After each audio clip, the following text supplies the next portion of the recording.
তো গাইজ চাব পাৰে মোৰ যি নেকি 5 মাহৰ ইউটিউব ইনকাম আছিলে, তো এইখিনি হৈছে মোৰ 5 মাহ ইউটিউব ইনকাম। মই এটা আইফোন গিভআৱে কৰিম যিটো নেকি 11 Pro Max। তো হেল্ল' ফ্ৰেণ্ডছ, কি খবৰ? আশা কৰোঁ সকলো ভালে আছে আৰু ময়ো ভালে আছোঁ। তো ভিডিঅ'টো ডাইৰেক্ট মৰিগাঁৱৰ পৰা ষ্টাৰ্ট কৰি দিলোঁ আৰু মই মৰিগাঁও আহিছিলোঁ আজি, তো বাইকখনৰ সৰু সুৰা দুটামান কাম কৰিবলৈ। তো যেতিয়া বাইকৰ হেডলাইটটো লগাইছিলোঁ, তো তেতিয়াৰ পৰা মানে বাইকৰ হেডলাইটটো মিলোৱা নাছিলে। তো যেতিয়া ৰাতি জ্বলোৱা যায়, তো ওচৰতে পৰে পোহৰটো, তো সেইকাৰণে হেডলাইটটো অকণমান উঠাব লাগিব। আৰু আপোনালোকে দেখিছে ফ্ৰণ্টৰ যিটো নেকি মডগাৰ্ডটো কিমানখিনি গেপ আছে আকৌ চাব পাৰে আপোনালোকে। তো মডগাৰ্ডটো অকণমান উঠাই দিম বুলি ভাবিছোঁ, তেতিয়া মানে লুকছটো আৰু অলপ ভাল লাগিব। তো আপোনালোকে চাব পাৰে পাছৰ যিটো নেকি বেকলাইট, তো বেকলাইটটো যেতিয়া আগৰ বেকলাইট মৰা যায় তো তেতিয়া জ্বলে।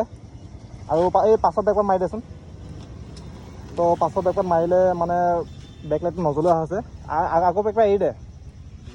তো চাব পাৰে আপোনালোকে পাছৰ যিপাত নেকি বেকটো, সেই বেকপাত মাৰিলে পাছৰ বেকলাইটটো মানে নজ্বলে। তো আপোনালোকক দেখাই আছোঁ বস্তু এটা।